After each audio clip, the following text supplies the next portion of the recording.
Hi, everyone, and welcome to Practice Growth HQ. Now, today we're going to talk about something quite different. We've never gone down this path before. It's about building an audience online. And you're thinking, well, why do I want to do that? And the answer is because the better you can build that audience online, the better you can build community online, the fuller your books will be, plain and simple. And my guest today to talk about that is Michelle Thames. Now, Michelle's a top marketing strategist. She's got a particular focus on helping women succeed, but on this podcast, male, female, no problem. 15 years of experience, and she turns startups into popular brands using organic digital marketing. She hosts the podcast Social Media Decoded, all the way from Chicago, Illinois. Welcome, Michelle. Thank you for having me. I'm excited to be here. All right, Michelle, we like to start with the fast five, quicker questions, quicker answers, so people can get to know you quickly. Question one, where did you grow up? Chicago, Illinois. All right, so you're still where you grew up. Question two, favorite book besides your own? Atomic Habits. Interesting. I am in the town, well, I live on a farm, but in the town near where I am, I run a business group for young entrepreneurs, and we are going through that book together at the moment. Question three, what's one of your superpowers? To make marketing easier for people. Okay, well, that's something everybody's interested in, certainly on this podcast. Question four, something you wish your 20-year-old self knew. That everything would eventually be okay. Yes, there's a song there, isn't there? Yes. And question five, something you're grateful for. I'm grateful for opportunities like this to be able to share with people about marketing. I know it can be overwhelming, so opportunities like this I'm grateful for. Good. Well, it sounds like you're the perfect person to be talking to us today, Michelle. So let's just go back a step.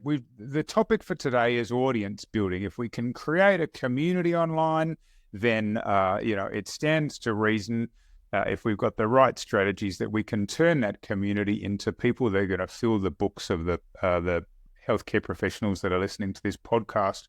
What is audience building?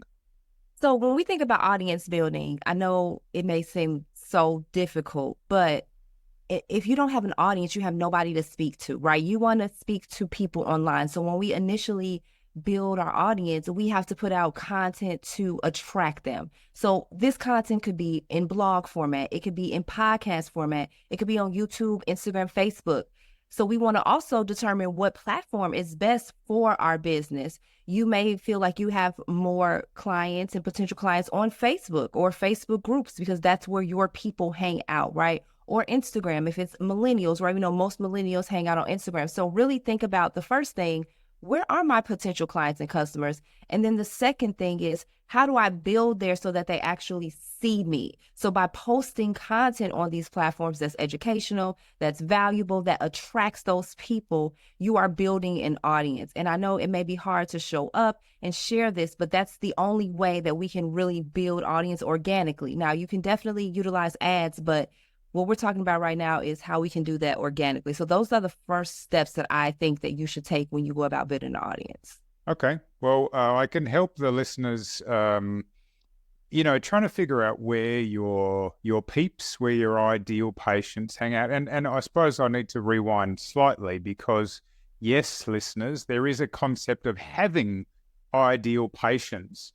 Imagine you come into the practice one morning and you look in the appointment book and you go, oh my goodness, I knew one day there'd be a day like this where every patient who's in the books that day, I go, thank God, this is going to be the best day ever. Like, I love these people, and they listen to my ethical treatment recommendations and on and on. And if you were to look at the numbers for your practice, you can run a report and you sort, just say you run it over 12 months, and you sort your patients by highest spender to lowest spender. If you zero in on the highest spenders, one, they need your service, and two, they trust you, which means that's often a group of people that you love doing business with. That can be really helpful to help you figure out where they hang out. Now, Michelle, you mentioned blog, podcast, Instagram, Facebook groups.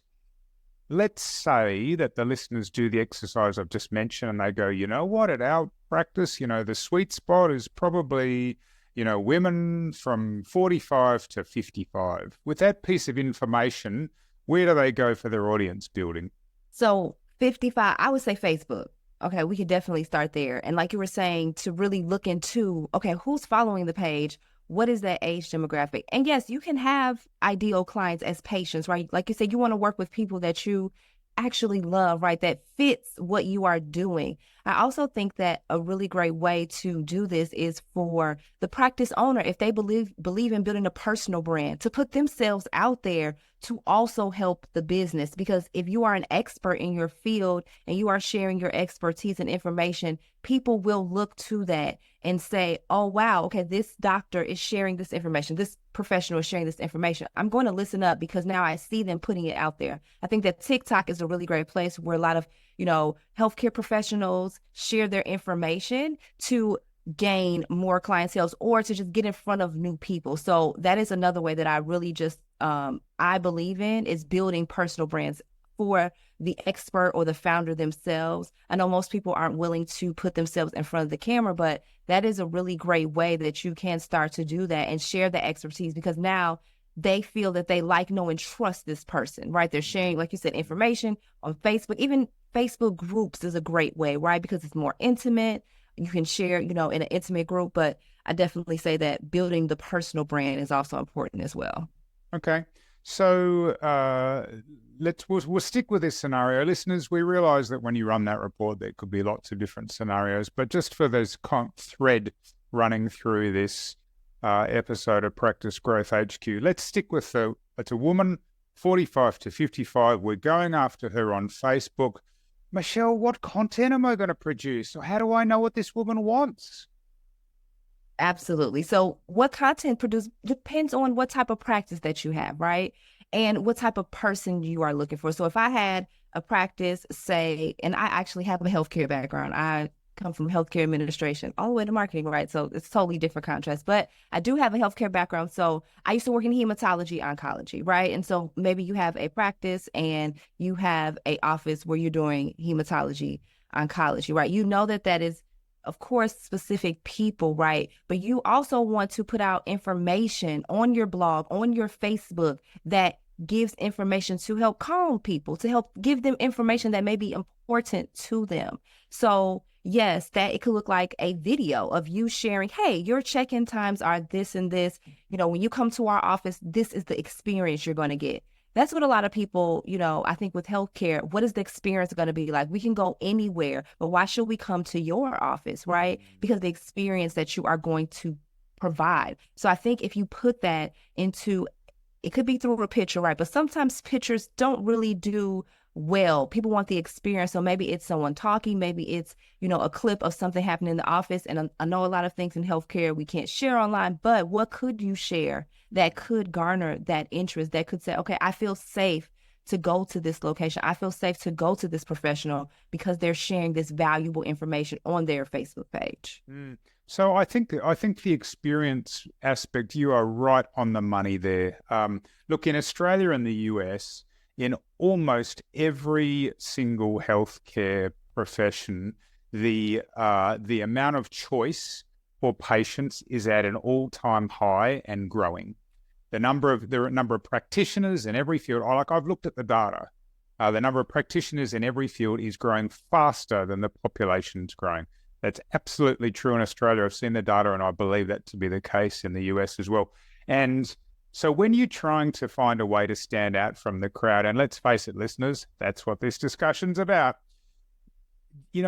Saying I'm a better dentist, I'm a better oncologist, I'm a better doctor it's almost impossible to prove. And also, if you were to try to quantify what makes you better clinically, medically, the patient wouldn't understand. And so when Michelle is saying you've got to focus on the experience, that is one thing that patients understand, and it's one way that you can sustainably actually do something better than what the other practitioners in your area are doing.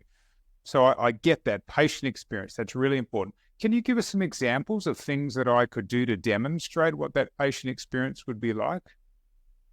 Sure, I would recommend again like a video of, maybe it's a mock video of the professional talking to a patient or just having some interaction. It could be, staged. Sometimes we don't want to use real patients. Of course, we have, HIPAA and all these different things. So really think about, hey, maybe I could, stage or have a content day, which most people probably listening, what's a content day, Michelle? Well, a content day would be is where you plan out some content. You're going to get some maybe paid actors or someone in your family, someone that you know, someone that works at the office to sit in to demonstrate maybe you talking with the patient or showing that experience, what that's going to look like in video form. I think that's a really great thing to do.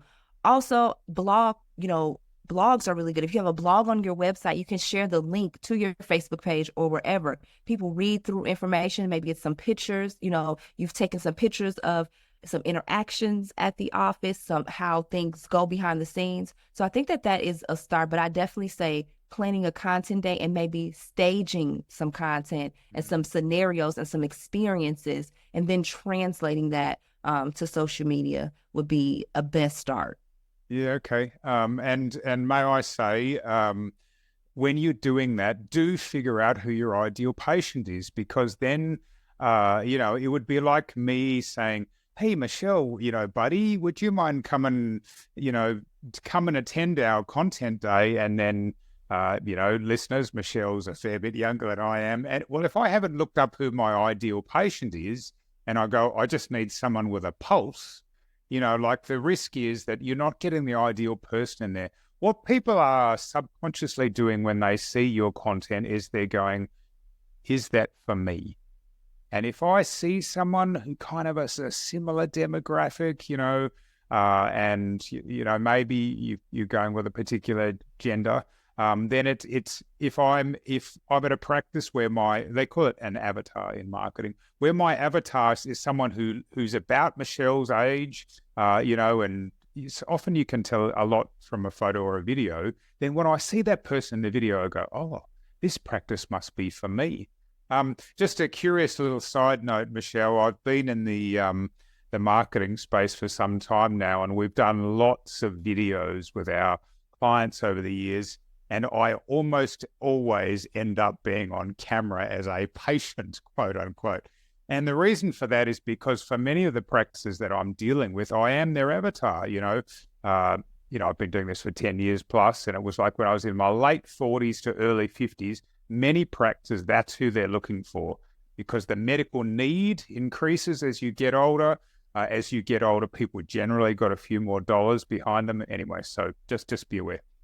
All right. So we want to capture that patient experience. We want to build this audience online. We want our ideal patients to see us.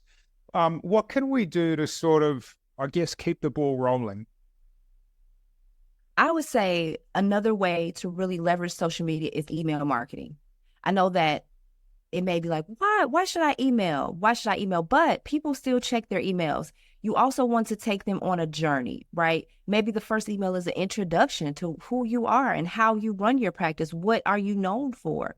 And then you're taking them along and saying, okay, I can't wait for you to get to your appointment with me, making them feel more comfortable. So I think taking it offline to email marketing, once maybe they sign up, for that appointment, and now you're bringing them through that journey. I think that email marketing is a great touch, and it can be used in so many different ways. It can be used to stay in touch with your patients, to give them more information, to keep them as a patient, right? Because you are giving them more information. So I believe in email marketing. There's so many different ways that you can use it, especially to SMS. You can partner that to keep your patients updated, right? Maybe you don't want them to miss the appointment that they are coming to. So putting these procedures in place, it's still marketing, right? Getting them to that appointment, making sure that they remember to come, or even following up after that appointment, I think is important. We can use tools like email marketing to really continue to build that community and build that audience. Because once you do that, they're going to feel safe, right? They're going to come back. They think that you care. You actually do care. If you're sending emails with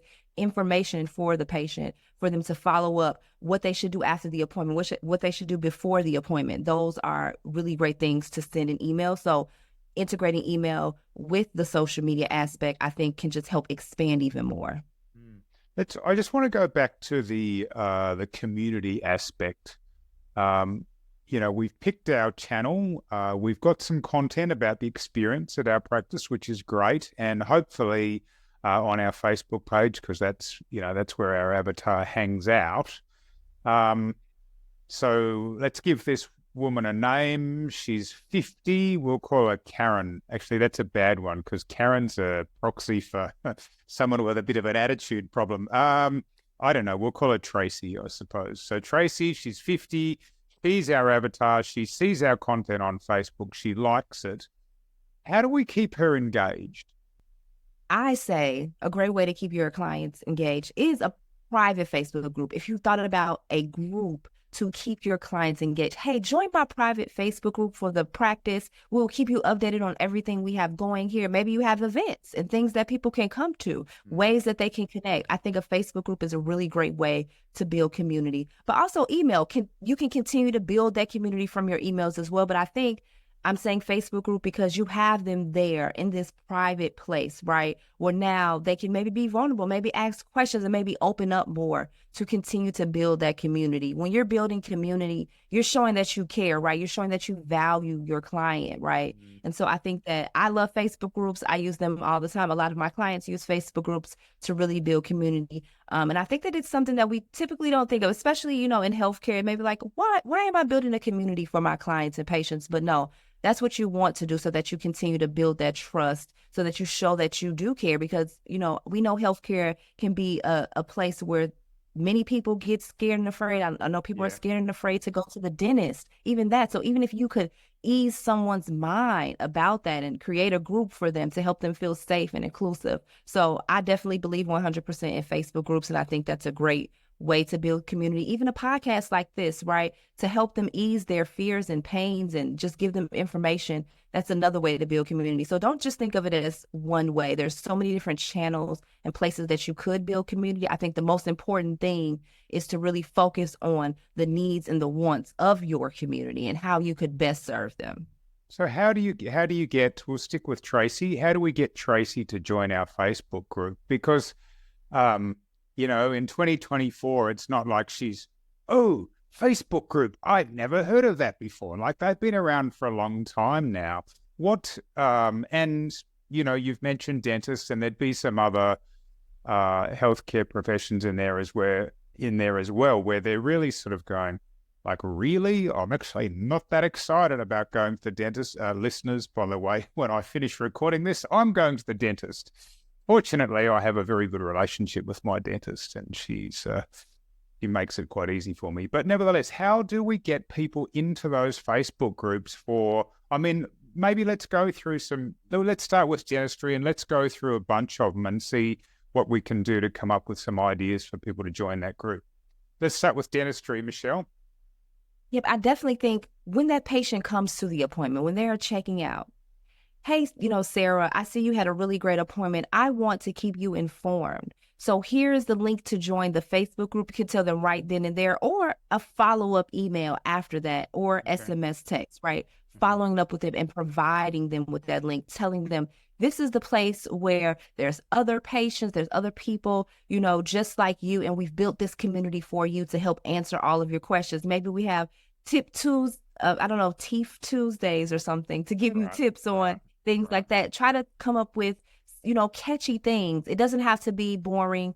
Healthcare, it doesn't have to be boring, or dentistry, right? You can make it fun. I know some people, again, may be afraid of these things, but I think if you come at that with a different approach, it can be different. And I know a lot of this is, there's old school ways to do things in dentistry and in healthcare, but it's a different digital age that we're in now. So we have to adapt to the times too as well, and try and test out some different things that we may not have tried before, right? Dentistry was really great with word of mouth, but now that may not be the case, right? You may need to leverage social media and marketing to get more business into your practice. So again, I think that one way is telling the patients when they are checking out, sending them messages and sharing on your but your business pages that we have this group for our community that we have built. So maybe you do share it on your Facebook page to get people to join that group. But those are a few ways that I think that in dentists and any industry actually can utilize. I don't think that it has to be focused towards a specific area, but those are ways that you can get people into the group, definitely. What you're describing is mainly for existing patients, and I get that one. That one makes sense because, the reality is that one of the reasons why your books are not fuller, listeners, is because your patients are not thinking about you. That's the reality. If you're a business, like a dentist, where maybe, basically all of us should be visiting it twice every year. There's probably an argument that all of us should be visiting our doctor once or twice a year, certainly more as we get older. Even, physiotherapy or chiropractic or whatever. But as I say, the issue in many cases is, why are your books not fuller? Because these people are not thinking about you. It's like once or twice a year, oh, that's right, I haven't been for a while, I should book in. What about people who are not existing patients? I don't know you. Maybe I've seen a little bit of your content. Why should I join your Facebook group? I'm not an existing patient. I mean, I've watched one or two of your videos, and Dr. Michelle seems quite nice, and she's got a good sense of humor. Why should I join that group? For the person, right? I also think we can go out to community events. There's community events in your area where there's new people that may not even heard of you. Maybe you have a card with a QR code on it that they can scan right there and join your group. I think that sometimes we have to get outside of social media as well to get people on our social media. So I know there's tons of events, especially in my area. There's different events happening in different cities where we can maybe be a vendor and sign up to go to that, and then provide more information that way with the marketing of a QR code on a simple business card. So now they can join your Facebook group there. That is a really great way for you to get new people. I get the mechanism. The thing I'm struggling with, Michelle, is the why. Why should I? Thanks, you're promoting it to me. You're saying, join our Facebook group. But I'm going, but you're a dentist. Why should I? Why would I? I would say you have to really lead with that value, right? I'm going to provide you some valuable information that could potentially save your life, right? Maybe in your Facebook group, you are sharing that information. I think you have to tell people. That's the thing. You have to tell them why they should join, because I'm going to provide you with this information that is not out there anywhere, right? On Tuesdays, we have these calls where you can come and ask questions. I think you have to make it appealing for people. You have to make it appealing for them to join, letting them know that they will get something in return. I think that's the big thing that you may be saying, right? They're going to get in return some really great information. They're going to get in return things that they probably would not have learned about your practice or from anywhere else. So I think you have to lead with that value and say that there's other people in this community as well that you can build from or even leverage and utilize. You don't know who could be in the group. So I think that leading with value, especially when you're out in these places like the events, leading with that value of, hey, on Tuesdays, we have these calls and we provide this information. Or on Fridays, we have fun Fridays and we allow our, people in our community to, come on camera and provide or share information or things like that. I think providing value first will definitely help. And I know, again, this space is a different space and maybe this has not been done before, but let's start to think outside of the box, I think. And like you're saying, I think leading with that value might be more appealing than just saying, join my Facebook group. So don't just go and have the card and say, join my Facebook group, but really let them know that value. And even on your social media pages, let's create some content to promote that group and tell people why they should join. Maybe you need to put some ad dollars behind that. And now we're talking about paid advertising, but maybe you want to target a specific area close to your practice. And so now you're putting money behind that. And now they're seeing that value too. So look, I think thank you for that. I think that this could work, but and it is a different approach, which is one of the reasons we're talking about it today. One of the things I've got to say is, firstly, if you're a healthcare professional listening to this, you probably need to be delegating this to a member of your team. Either that or you're at a real early startup stage and you've got plenty of time on your hands, because this will require a sustained approach. It's not a case of build it and they will come. Oh, no. You've got to keep at it.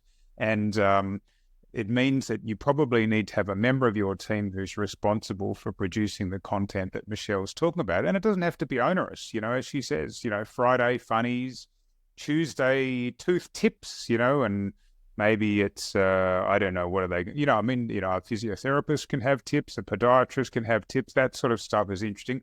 I think the other thing that you've got going for you is the community aspect.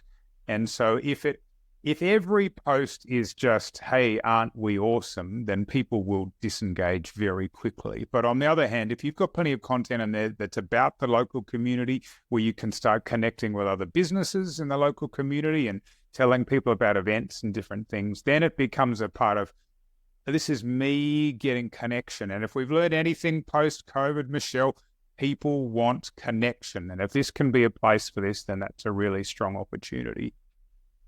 Absolutely. And I agree with you on hiring of professionals, because it can be overwhelming. So don't think that you have to do all this yourself. I do think that, like you said, a virtual assistant or an assistant can help with some of this, because I know you may be listening to this and I'm just saying, don't feel overwhelmed. It can be an easier process if you absolutely have someone helping. All right. So this is definitely a real opportunity. Get, for example, for Tracy in our example, get this group. You are going to have to keep going at it for some time, but you will eventually start to tick away. All right, you've got my attention now, Michelle. This is an interesting idea. Nobody's doing this in my space. I could be the first. How do I turn this, in this example, this Facebook group, how do I get people to, fill my books? Because ultimately this is about getting more patients, right? How do we turn that? Absolutely. And you said it right there, consistency, right? This is going to take time to grow and build. But when you build this group, you're going to be thinking about, okay, eventually I want to start getting leads from this group and start to get them into the office, right? So how you do that is you continue to post content, right? You continue to build and engage this group, right? And so maybe you have an in-office special one day. And so now the content is today only, we're doing this in the office, come in and see us today, right? Now, somebody that's been watching you share all this amazing content, and that day was the day for them, and they say, you know what, Dr. Michelle, I believe in you, and now I'm going to come into your office and see what this is all about. I signed up for that special that you had on Tuesday. So really start to leverage that group in those type of ways, that if you do have something that's going on now, you're getting them from the group to your actual office. That's just one way, but there's so many ways that you could do that. I think, I don't know if people are open to having specials and things like that. This, again, is a totally different playing field. And I actually have a friend who is working very closely right now. She's a digital marketer with dental agencies about implants, right? So she's trying to get leads from social media to come into the office to get dental implants. And one way that they can do this is to create a dental implant Facebook group to give more information about this. And then one day we have this, today we're having, and the dental implants, we all know that is expensive procedure, right? Mm-hmm. So having a special or something this one day, and now people have been learning about it. They know that they need it, right? Because if they need it, they're probably most likely in the Facebook group, and now you can convert them over. So again, that's another scenario and another way that you could do that, but definitely leveraging that group in that way, continuing to show up, because when you show up, or whoever is running the group or, helping out, shows up and posts content on a continuous basis, it's only going to continue to build. None of this is going to happen overnight. Everything that we're talking about does take time. Organic marketing takes time. Yes, you can totally tap into ads and leverage that, but you sometimes want to build that organic foundation too, because if you don't have that and nobody knows about you and they just see your ad, then it's going to be a disconnect, right? So you want to build that organic foundation first, so that when they do see that ad or interact with that piece of content in your Facebook group, it can be that conversion to get them into the office. Yeah. Look, and if I were to go through half a dozen healthcare professionals now, like, what is the thing that we're offering? There's lots of things. I mean, for dentists, you might have some kind of whitening promo that might only be just for the Facebook group.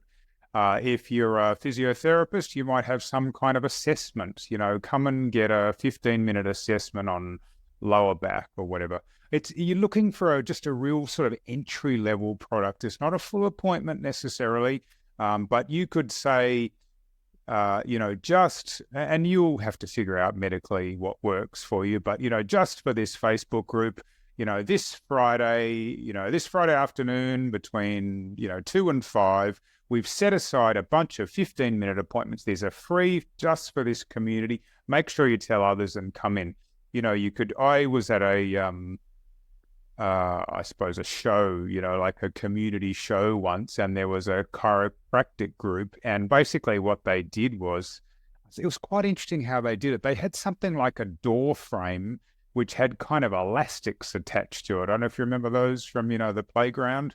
And basically what you do is you'd stand up against this door frame and they'd lift the elastics up and down and show you where your hips lined up and your, different, your lower back or whatever. And so you could sort of see, I think I'm a little bit out of alignment. And then they had one of those vibrating plates, that you hang on to, and it got, and it was, I couldn't believe it. I was in a lot of back pain at that time, and they showed me that my hips were way out. And this was an assessment they did in like 5 minutes. So, with a bit of creativity, there's definitely some stuff that you can do and bring people there. Well, look, unfortunately, Michelle, we've run out of time. This has been a really interesting conversation. And if nothing else, listeners, we just encourage you to think outside the square. Now, Michelle, if people want to learn more or get in touch, what should they do? Yes, this was a great conversation. If you want to learn more and get in touch, I like to hang out on Instagram. My Instagram is at Michelle L. Thames. And also, if you want to learn just more about marketing and different tactics and things that you could do, I do have my podcast, Social Media Decoded, and you can find me there as well. Fantastic. So Instagram at Michelle, Michelle, the middle initial L, and then Thames, which in Australia we would pronounce it Thames, like the River Thames in London, Thames. All right, well, thanks so much for your time, Michelle. I really appreciate it. Thank you for having me. All right, everyone. Well, we've covered a lot there, a lot of really interesting different ideas. But as I say to you every week, it's not knowledge that's power, it's applied knowledge that's power. And my question is simply, what's one step you can take as a result of what you heard today? Make sure you go and do that before you go on to the next thing. Finally, if you got some value from our time together today, then we'd really appreciate if you'd go to where you heard this podcast and leave us a lovely review to give us the encouragement to bring you more great content every week on Practice Growth HQ.